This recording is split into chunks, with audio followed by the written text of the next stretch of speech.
Hi, I'm Jason Brown with Bridging the Divide, and we're glad that you've tuned in. I do want to let you know that we did start this already earlier, had some technical difficulties with the cameras, so we do have an audio version that you can go tune into later. It is about Governor Newsom and Representative Kiley in the gerrymandering. Is that the right way to say that? Yeah, gerrymandering. Yeah. Of the districts. I can tell you that in Bridging the Divide, no, screw you. Go watch it. Watch it. Listen to it. I'm sorry. I got that whole part wrong. Anyway, one of the things about the show here is we choose a topic at Bridging the Divide, and then we have each of our hosts choose a topic. And since we started with one that was ours, and women first, right? Yeah. We will go to Stacey Powells. So I'm going to introduce our host just again. Stacey Powells is from our liberal perspective on things. Joshua Nicholson here, also known as Josh Nicholson, is our conservative viewpoint on issues. Your topic is women's health. Ms. Powells, take it away. Women's health. So I have a question for both of you. How many laws can you think of in the United States that have anything to do with men's health? Men's health? Yes, there is a law saying, you're a man, you can't do this, or you're a man, you're restricted from this, or you're a man, we're going to take away that right. How many laws are there restricted? I do not know. Well, there's bans on steroids and things like that. No, that's not what I'm talking about. Well, there's bans on psychedelics. Let me see. No, that's not what I'm talking about. No, Ms. Stacey. Okay. Tell us. Zero. Okay. A big, fat zero. So let me ask you these questions. What specific aspects of women's health do you believe require greater control or regulation by the government? I'm not commenting. I am the person that What? facilitates. Okay. Me to read that again? Yeah, repeat that again. What specific aspects of women's health do you believe require greater control or regulation by the government? Josh, I can tell you, it's just a setup. Yeah. No. Sorry, Steve. Well, I would like to define women's health because that we're not going. I don't think we're going to reproductive health. We're going to agree there. Well, you define women's health. Well, I think that what it boils down to is we're going to be talking about abortions. Not necessarily. Because anything outside of that, I'm not. Did you know that Planned Parenthood, who they're defunding, only 3% of the services that Planned Parenthood provides is abortions. The rest are contraception, looking for STDs, parenting. Only 3% of those funds from Planned Parenthood go to abortions. I don't have those stats in front of me, but assuming that's an accurate statement, how much of those percent is their revenue come from? From the federal government? Nothing anymore. Right. Well, I don't know about nothing, but it's. I would agree that it's being reduced. Yeah, it is being reduced. Do you think that's fair? Don't look at me. Do you all think it's fair? I definitely don't believe taxpayers should be paying for abortions. No, of course not. Of course not. Okay. So you guys didn't really answer the question. Do you believe that? Guys, facilitate. Okay, Josh. Just Josh. I'm just trying to spread the love here. Oh, thank you so much. So do you believe that the government should control any part of women's health? Again, we need to define women's health. If we're talking about abortions. Okay, menopause? That's part of women's health. Contraception is part of women's health. Women's plumbing is super complicated. So do you believe that the government should control any part of women's health? Have any say in what women do with their bodies at all?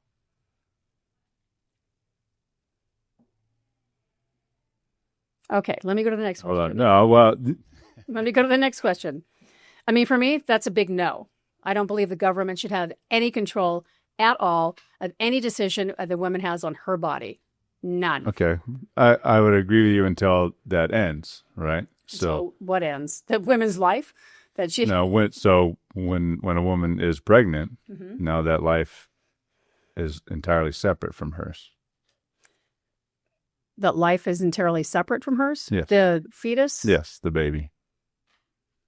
How do you see that? Well, the DNA is different. That is an entirely different person. Wait a minute. The DNA, the baby could have the same DNA as the parent, but also it has the mother and the father DNA. Correct. Okay. So what does that have to do with controlling women's So I think bodies? what I imagine you're getting at, there's certain sections of women's bodies that there's no reason that government should be involved. But really what we're talking What certain about... sections are, you have to define, what sections do you think the government... Let's stay done. Let him finish the thought, and then we'll come back to you. What it boils down to is what the hot topic is going to be is abortions. Roe v. Wade was overturned a few years ago. Up until that point, there was estimated 63 million abortions performed between 1973 and 2022. And then another over a million in 23 and 1.14 million in 24. With those numbers, what I think what we're talking about is abortions. Now, contraceptives and all those things, that's preventative for conceiving a child. Mm-hmm. I don't think that's health. That's kind of my point earlier about talking about steroids, right? That's something you're using to prevent an action. Steroids are used to prevent an action? No. What I'm saying is the contraceptive and the steroids are similar. There's something, an outside source. Steroids are more for athletics, though.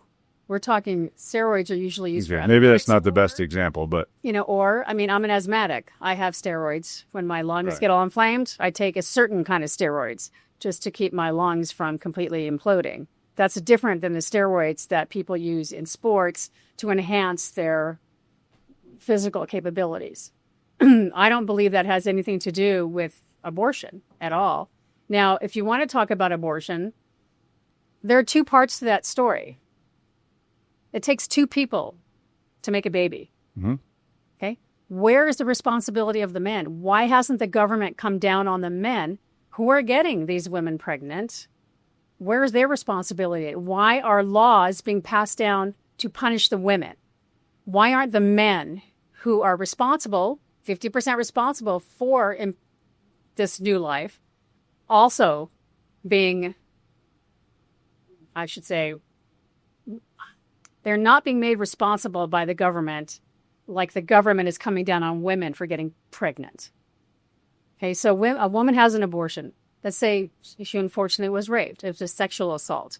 There are many states out there now who don't care that it was a sexual assault. They're making these women, sometimes kids, carry these babies to full term.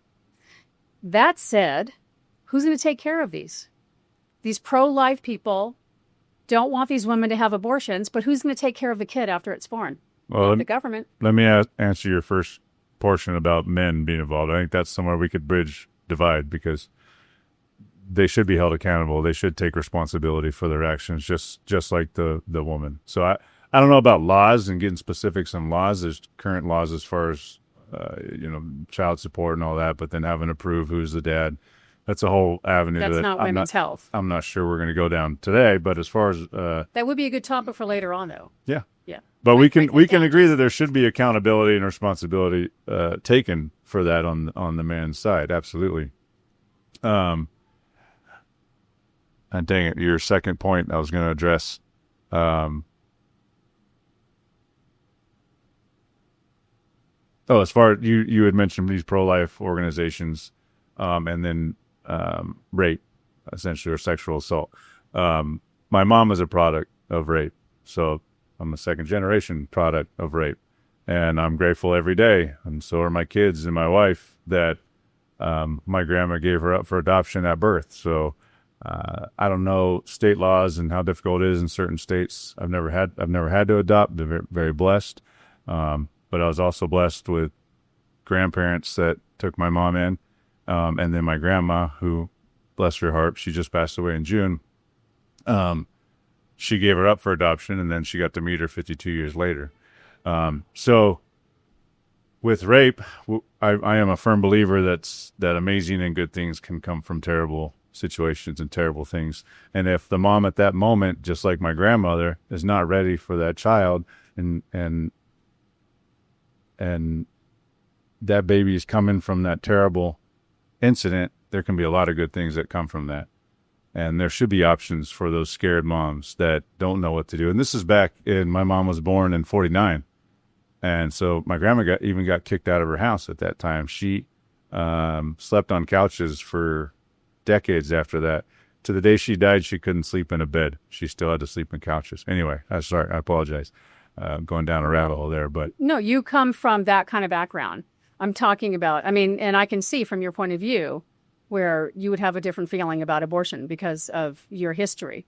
And that if your grandmother, if Roe v. Wade had happened in the 40s, your grandmother would have had the option to keep the baby or not keep the baby.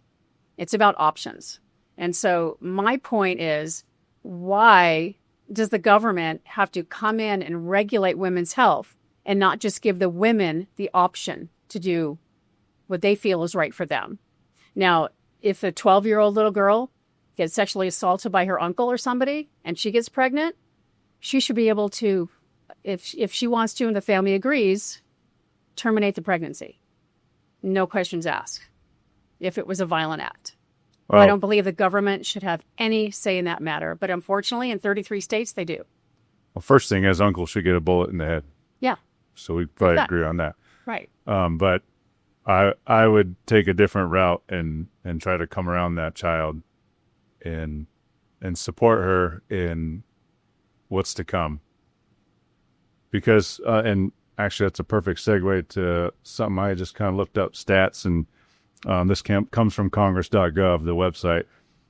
In 2016 analysis found that each abortion exposure increased the risk of mental disorders by 23%, even after controlling other factors. Women who had abortions were 37% more likely to experience depression, 34% more likely to suffer from anxiety, and 2 to 6 times more likely to die by suicide within a year compared to women who gave birth. There is and I can't speak from experience, but obviously that I empathize, there has to be a massive weight, especially a young woman like that, you know, in an instance that you brought up, a 12-year-old who has been, her innocence has been stolen and now has to bear this weight of, in my view, taking a life. And that's going to be forever. And that's not her fault. Even if she's an adult, that's not her fault. But there's another life that she is responsible for now, and that she's been, even though it comes from a terrible circumstance, it's still a gift. Would you agree? The baby is a gift. A baby is a gift, yes. And I also believe that women should have a choice. If they become pregnant, it's not just them. There's somebody else involved. Usually a man is involved. And if they didn't want that baby, or if the reason that they got pregnant was because of a violent act, then who's holding the men responsible? I mean, my point is, why is the government impacting women's health? Why do they have...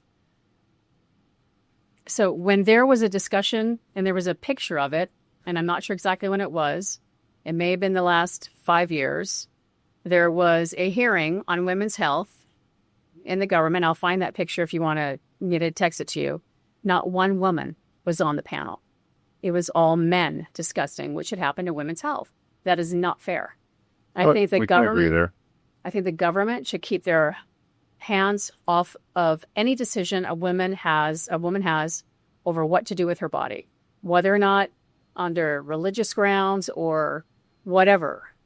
You feel it's wrong, she's going to have an abortion. Okay, it's not your opinion. You're not going to be carrying that child for 9 months. You're not going to be giving that child up for adoption. You're not going to be raising a baby you are not prepared to have at all. The government should keep their hands out of that. It's not their business. But again, I think to a certain extent, right? So I'll use the example I use for a lot of things, right? If someone is a drug addict and they're doing their home, but it's not affecting anyone else, is that a crime? If someone's a drug addict? Yeah. It depends on the state. Right, but well, let's say it's illegal, but isn't it like you're not hurting anyone else? right? This addict is continuing doing drugs in their home, not hurting anyone else. Okay, that's a whole different discussion because I have someone very close to me who was an addict and it tore the whole family apart. Right. So that's when intervention needs to happen, whether it be legal or otherwise, because it's tearing people apart. It's affecting others. But it's also a choice of the addict, if they're over 18, to get help. And they have the choice to get help or continue to be an addict. But a young woman who is pregnant, or a woman who is pregnant, also has resources. Just like locally, we have SEER options now, right? A local pregnancy resource center. In this state, in California, yes, there are many more options in this state for women than there are in 33 other states. Well, I'm talking about the local centers pro-life, but they have resources now locally, which is a big deal because in Yamona counties haven't had anything like that. For either side of this discussion, you would have to drive far. Agreed, right? It's either SoCal or Nevada somewhere. I'm not sure, but there are resources for these women to guide them, to be encouraged, to hopefully have a healthy pregnancy and their options post-birth. Right, but if they don't want to have the baby, they shouldn't be arrested. Right, but then I guess we could probably go down another rabbit hole. If they don't want to have the baby, they shouldn't be having sex. Because she's talking about rape. I was talking about, a sexual assault. Well, real quick, let me put in some more stats. Just be the moderator. If a father doesn't want to be a father, then let me go back to that real quick too, because I wanted to ask you. It was going in my head when you were talking. If a couple is intimate and woman gets pregnant, she doesn't want the baby, but man does, and you said 50-50 earlier. What is your opinion on that? If the man wants to keep the baby and she doesn't, and they agree that he can raise it, and then she'll have to pay child support up until the kid's 18. Well, like a man would have to. But I feel like that contradicts your earlier statement of as far as anyone influencing her with her body. Was talking about the government. The government having influence and making laws against women's reproductive rights. That's what I'm talking about. Women's reproductive rights, which has to do with abortion, not to have an abortion, to get pregnant, to not get pregnant, that the government is stepping in. What you're talking about, and correct me if I'm wrong, is if a couple has relations and the girl gets pregnant and she's like, oh my God, I don't want this. And the man says, well, I want it. And that's up between them. Well, it is. I agree. It's totally between them. If they, But she has to carry it, obviously. Yeah. That's a lot. So that would be up to her to either give it to the father of the child or, they would have to make a decision. Because what Josh is saying, though, is what if she didn't want to keep it, but he did? Yeah. Yeah. Okay. Well, I mean, where's the fairity to him? if he wants to keep it. Yeah. But she can still go terminate I guess that's what he without his consent. She in this state, yes, she can. Right. Yeah, in this state, yes, she can. Yeah. My feeling on that is if one of the parent, if the father wants to raise the child, the father should be able to raise the child. Yeah. So I don't know if there's laws set up that the father could go to court to prevent her from terminating. I don't know. I don't know if there's a law that father can say, I'm going to get a lawyer and you have to carry this baby because I'm going to raise it. I don't think a court's going to. I don't know. Make a young lady carry. But either way, neither of us know that. But I want to go 2 percentages because we were talking about rape and terrible circumstances such as that, or even risk to a woman's life. This is also, I believe, from Congress.gov. I can't remember my source, but so 0.4% estimated of total abortions are rape and incest. 0.3% are risk to the woman's life. 2.2% other physical health concerns. 1.2% fetal abnormalities. And 95.9% are elective or unspecified. So what that tells me is most of these terminations are, well, like I said, elective. They're having sex, and it's an unwanted or unplanned pregnancy. So in my viewpoint, we're taking a life out of convenience because I don't want the responsibility and accountability for my actions. And that's both. I'm not just saying that for women. That's both the man and the woman. That, like you said, it takes two. Mm-hmm. So the rape and incest, although a huge deal, I'm not discounting it in any way, shape, or form. That's 0.4%. Some of the majority of them are elected. So to me, that's just these huge numbers that are saying that I just don't want this inconvenience of having a baby, so I'm going to take this baby's life. Right. Now, I kind of think that's a whole other subject matter than actual women's health and the government interfering, is where I was going with this. The government interfering in any decision that women make on their own bodies. The government should stay out. I mean, that's where, when I brought this subject up, so you think the government should interfere if a woman decides she wants an abortion because she didn't plan on getting pregnant, like the condom broke or her birth control wasn't happening or she didn't think she can get pregnant? You think the government should step in and prevent her from having the abortion? I would say yes, and the reason is because that's another life. So we have laws on the books that I can't murder. Right? Flat out. There's laws in the books that you shall not kill, shall not murder. Those aren't the words; those are more biblical. But you understand my point. So the way I view it is that's a life, and so it's government's job to protect life.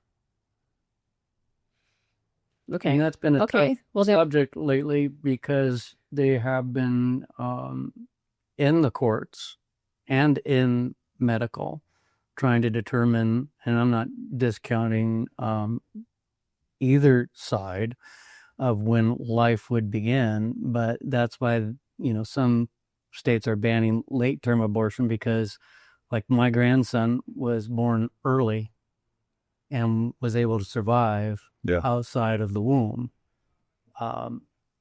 Others believe that life doesn't begin until it can survive outside of the womb. I would know that from your perspective on things, from a religious, that a biblical side would say that life begins at conception. So I know from your perspective on things that determines what life is. Yeah.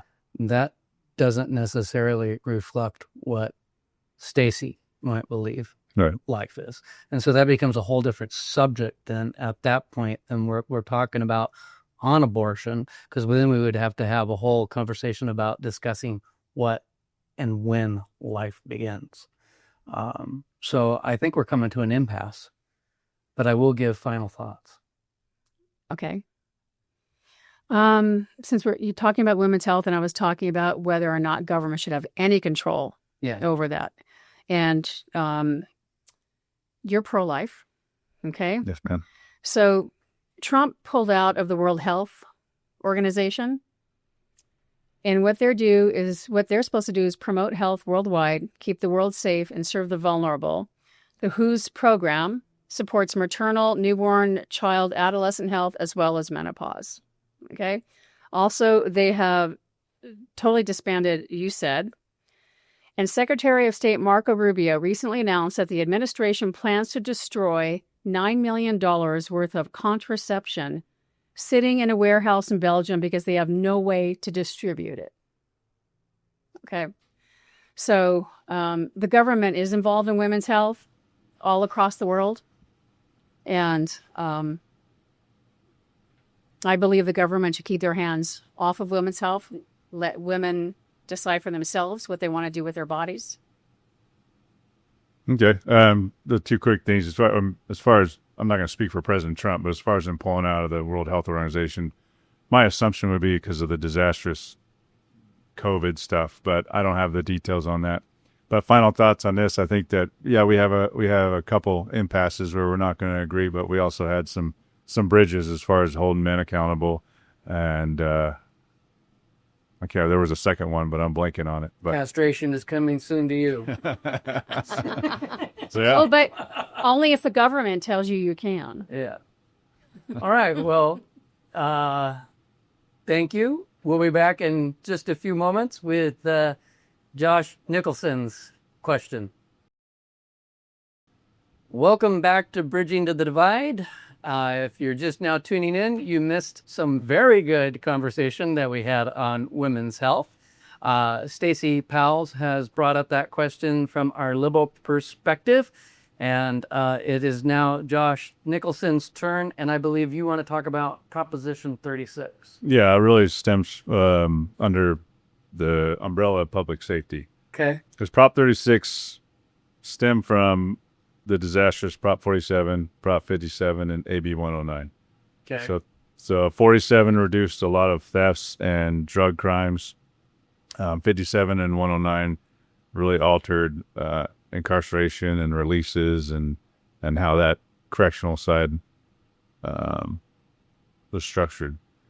And thankfully, the voters overwhelmingly passed Prop 36 most recently at November of 24.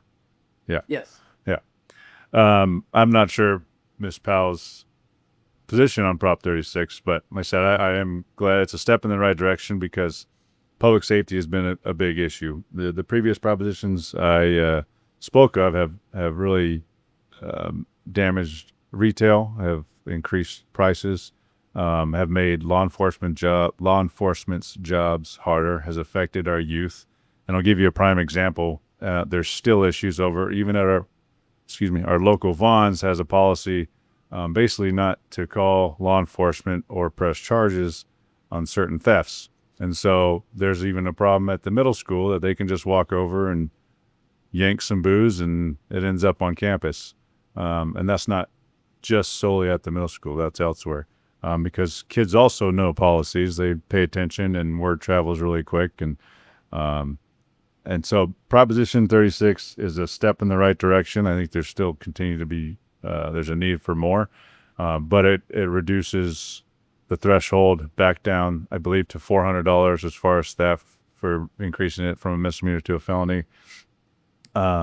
It helps mandate some intervention as far as drug use and ups the charges again for drugs. So I'd be curious to see where Stacey's been on. Well, before you do, I have one quick question on Prop 36 because I didn't do my homework on this. But I was under the understanding that Prop 36 was going to include if I went to Vaughn's and I stole $200 and then I went back the next day and I stole $200, then at that point I have exceeded that amount that they compound against each other. Is that a part of Prop 36? Yes, there's also serial theft. Doesn't even have to necessarily compound. So because prior to the Prop 47 and some of the others, if you went and stole $30 from worth of retail stuff from Dwayne's, but you got convicted, later on you got convicted from Vaughn's, and then your third time, now it's a felony. It doesn't matter what the cost is. So it doesn't matter the cost. So it could, without having the details in front of me, I believe it's true that you said it does compound, but it also brings back when someone's just continuing doing multiple petty thefts, eventually the third one and above will equal into a felony. So increases your charges. I just wanted our viewers at home to know a little bit more there on Prop 36 and the teeth that you're talking that it has. As the mediator, I turn it back over to you, Stacey, for your response. So you want them to know, just in case you're thinking about stealing. Yeah. Okay, so here I have. So Prop 36 has expanded petty theft with priors, allows for felony charges for individuals who commit misdemeanor petty theft but have 2 or more prior theft convictions, including petty theft, grand theft, burglary, and robbery.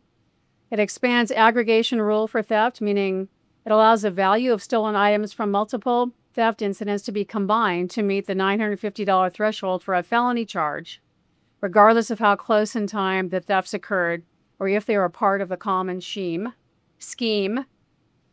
Either or works for me.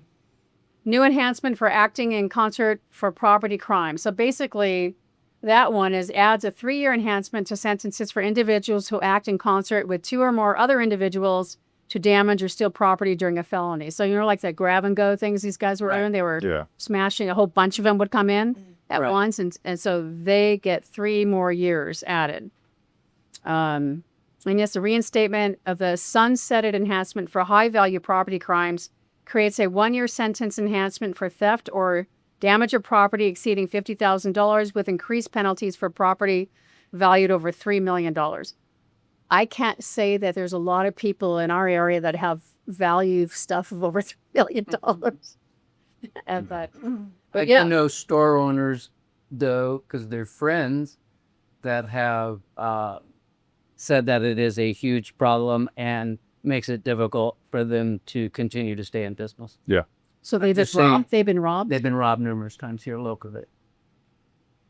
This is what I don't get about. So I'm not being a proponent either for. I'm trying to stay neutral on this. I'm just bringing some awareness. Well, As you said, you didn't think that anybody here locally would have that. I'm saying that there are established businesses here that I am very well of that are small business owners that have been robbed, that have made it difficult for them to continue to stay in business. Right. So I'm just putting that there on the table for you guys in discussion.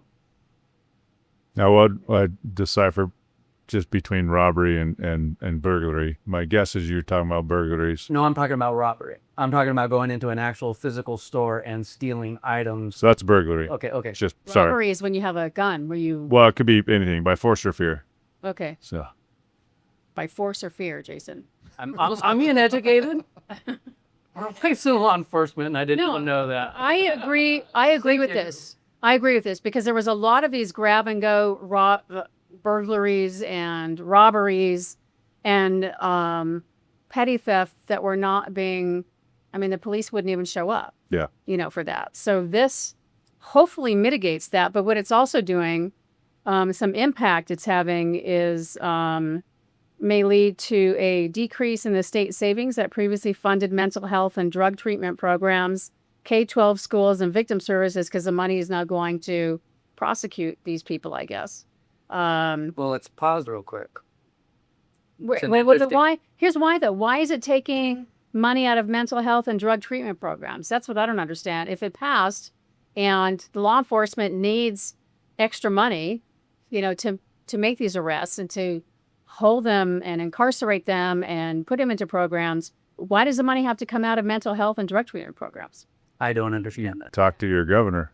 Okay, that's what I was going to bring up. And I correct me if I'm wrong, but I'm pretty sure that I have read through HORAC, which is law enforcement stuff. Yeah. That I've seen, because it comes across our tables in our home, that Governor Newsom has refused to fund Prop 36.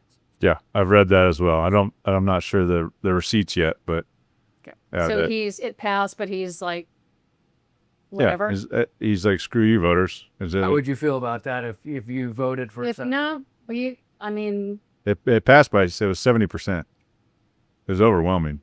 So he couldn't veto it because it was passed by the voters. No, but he another quiver or another arrow in his quiver, he's not going to fund it. He's still. It went into effect last December, right? Right. I believe. Yeah, I don't know if it was immediate or January 1, but something along those lines. I think it was immediate. December 18th, 2024. Yeah.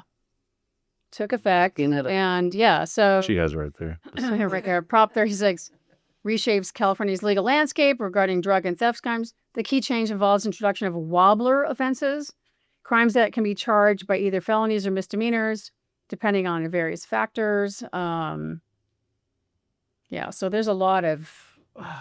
There's always a lot to these propositions. Yeah, there is. Just the latest news would be May 15th, and it says that Governor Newsom leaves Prop 36 funding out of revised budget. So he's not funding it. What did he say to him? I can't say that word in the air, right? It's kind of. Are you saying though that he would be in agreement that it should be funded? It should be funded. Okay, so we've bridged the divide here. Yeah, it should be funded.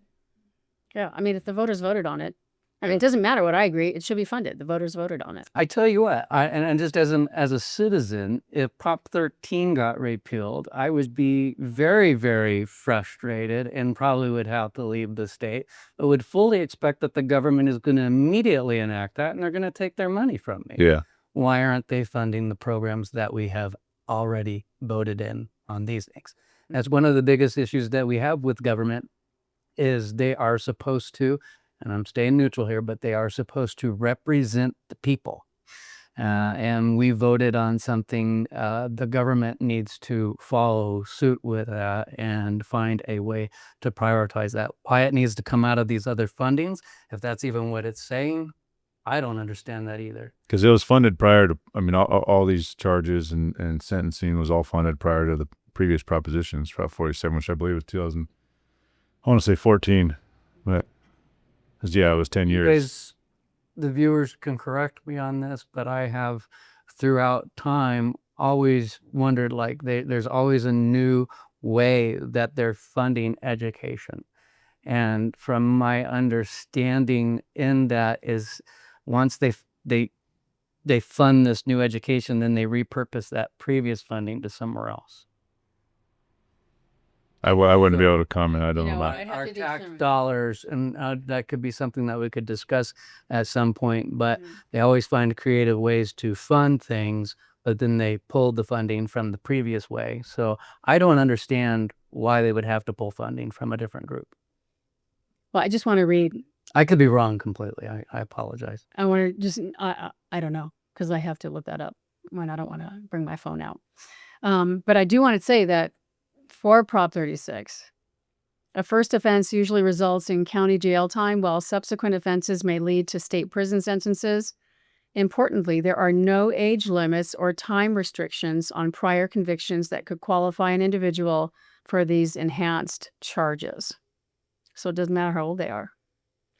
But now if you've got the government's not implementing it, I mean, then these thieves are... I'm not sure how that works, how he's not, as far as him withholding funding for it, because the state level... Yeah, it'd be great if one of our listeners could Yeah, look that up. they have more. Our watchers could, because Jason loves getting emails from y'all and comments. He loves that. Let us know what Governor Newsom, if you're watching, what are you doing about Prop 36? I'm sorry, go ahead. Why does and why does it take extra funding? Yeah, well, I don't think it takes extra funding at all, but I was going to say earlier is when someone goes to state and they're in their correctional facilities there, I don't understand how that's not funded already.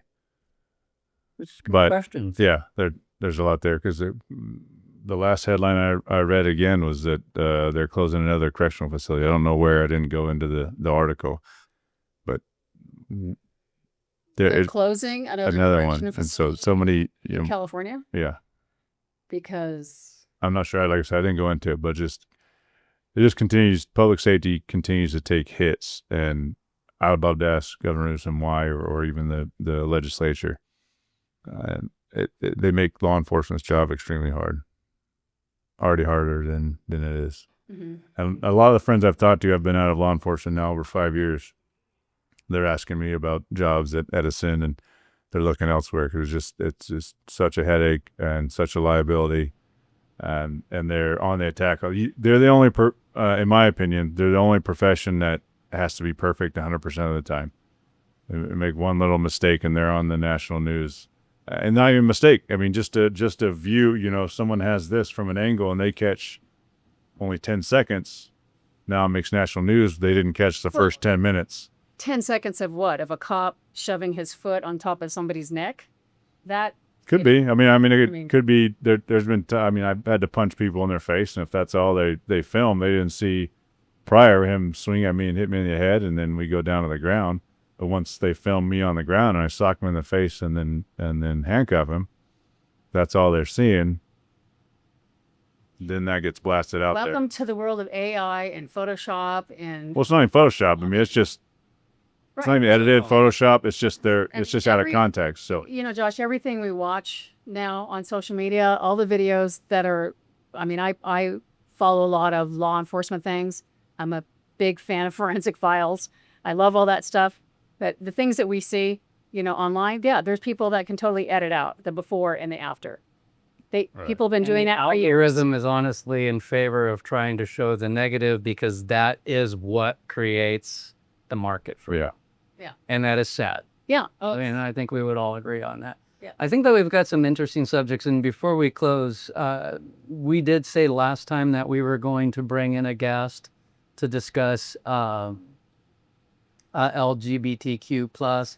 I think what we should do is chromosomes. I think that we should just take some notes because we learned a few more things today. I think that we need to even dive into a little bit deeper.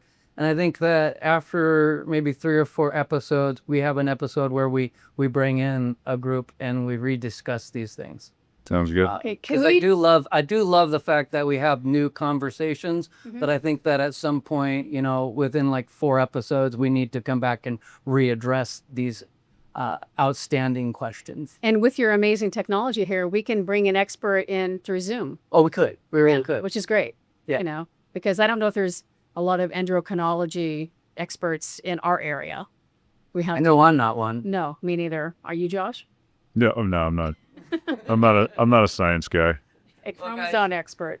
I appreciate both of you. I appreciate your opinions and the intellect that you bring to the show. I appreciate you guys tuning in and viewing. The idea behind this, though, is so that we see each other's side, that we no longer is them against them. It's us. We're Americans. We're trying to figure out a way to bridge the divide. Of course, we're not going to see eye to eye on everything. Some of us have different religious, political views, but we can find some common ground to move forward as Americans, and that is the whole point of this show. And like I said, there is a whole entire segment that we filmed before that is on the gerrymandering of the districts, Governor Newsom's comments, President Trump was even brought up, and Texas. And so that'll just be in an audio podcast for you to tune in. Guys, until next time, thank you. Thank you, Jason. Thank you, Josh. Thank you, sir. Thank you, Stacey. See you next time.